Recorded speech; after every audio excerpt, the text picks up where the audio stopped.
હાય friend, હું છું હિરલ. સ્વાગત છે તમારું દિયા કિચનમાં. તો આજે હું તમારી સાથે શેર કરીશ મિક્સ દાળના ભડકાની રેસિપી. તો ઘઉંનું ભડકું છે તે તમે બધાએ ખાધેલું હશે, પણ આજે એક અલગ રીતે, એટલે હું તમારી સાથે મિક્સ દાળના ભડકાની રેસિપી શેર કરીશ, જે ટેસ્ટીની સાથે સાથે પ્રોટીન અને વિટામિનથી ભરપૂર છે. તો ચાલો આપણે રેસિપીની શરૂઆત કરીએ. તો મિક્સ દાળનો ભડકો બનાવવા માટે સૌથી પહેલા મેં અહીંયા 1 વાટકી નાની છે તે ચોખા લીધા છે, એ મિક્સર જારમાં એડ કરીશ. તે જ વાટકીના માપ પ્રમાણે 1 વાટકી છે તે ચણા દાળ લીધી છે. તે જ વાટકીના માપ પ્રમાણે 1 વાટકી છે તે મગની દાળ લીધી છે. આ બધી દાળ છે તે મેં 2 થી 3 દિવસ પહેલાં ધોઈ અને સૂકવી લીધી છે, જેથી તેમાં જો કોઈ કચરો હોય તો દૂર થઈ જાય. અને હવે એક વાટકીથી થોડી ઓછી મેં તુવેર દાળ લીધી છે. આ બધી દાળ છે તે મિક્સરમાં આપણે દરદરો પાવડર તૈયાર કરી લેશું.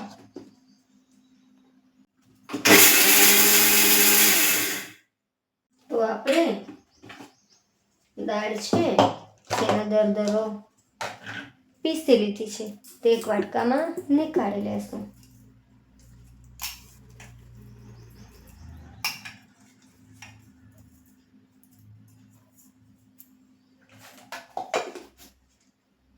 તો હવે આપણે ભડકું વઘારવા માટે ગેસ ચાલુ કરીશું અને ગેસ પર કુકર રાખીશું. આ ભડકું છે તે આપણે કુકરમાં જ બનાવવાનું છે. તેમાં હું 3 ડોકલી છે તે સિંગ તેલ એડ કરીશ.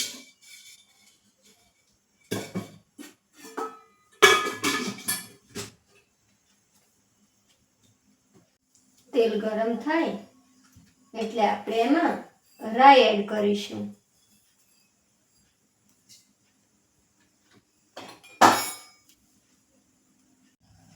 રાઈ ચટકે એટલે આપણે એમાં જીરું એડ કરીશું.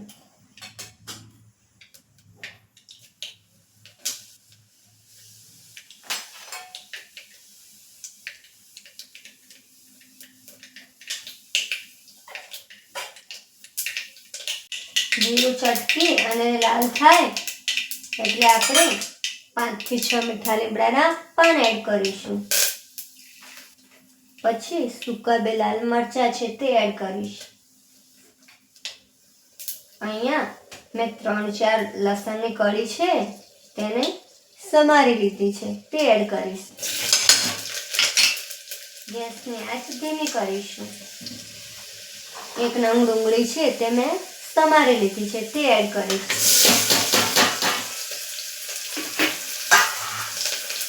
બધું એડ કરી અને બરાબર મિક્સ કરી દેશું.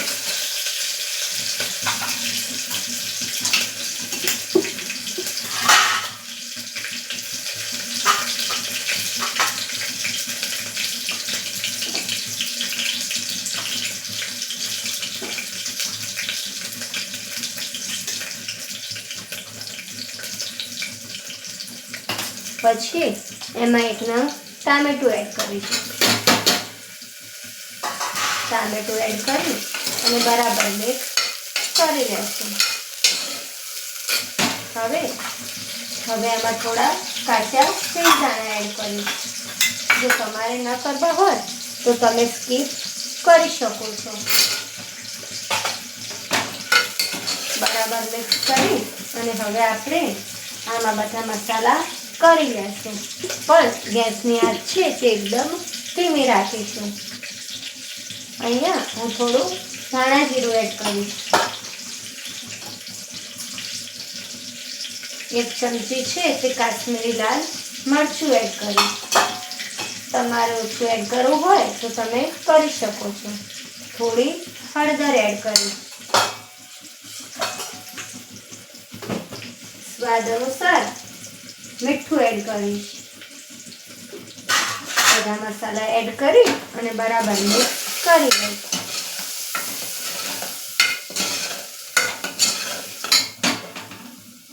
તો હવે આપણે જે આ દાળ તૈયાર કરી છે તેને પહેલા માપી લેશું કે તે કેટલી છે.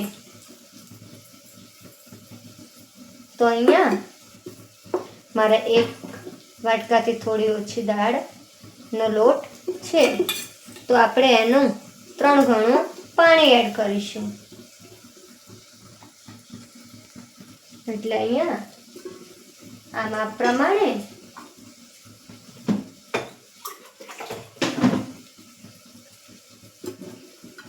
હું 3 વાટકી છે તે પાણી એડ કરીશ. 1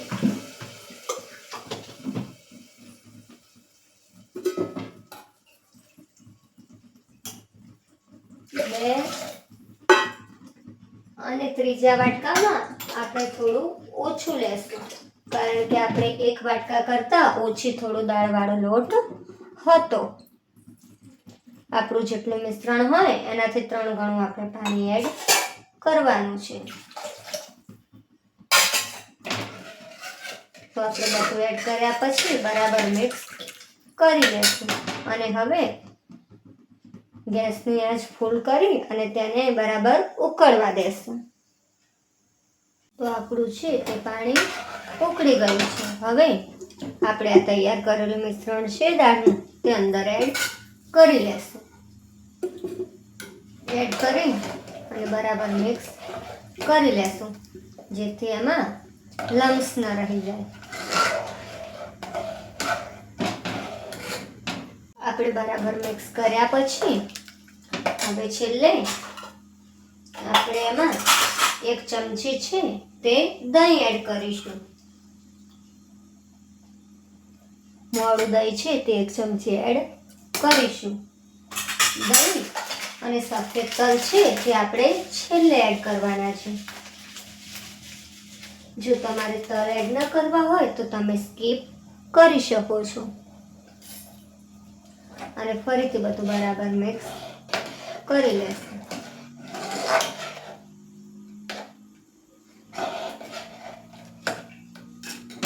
અને હવે કૂકરનું ઢક્કણ બંધ કરી અને 3 સીટી થવા દેશું. એકદમ ધીમા ગેસે 3 સીટી થવા દેશું. તો આપણી 3 સીટી થઈ ગઈ છે. હવે આપણે ગેસ બંધ કરી લેશું અને કુકરમાંથી હવા નીકળે ત્યાં સુધી આપણે રેસ્ટ આપીશું. તો હવે કુકરમાંથી હવા નીકળી ગઈ છે, તો આપણે ચેક કરી લેશું.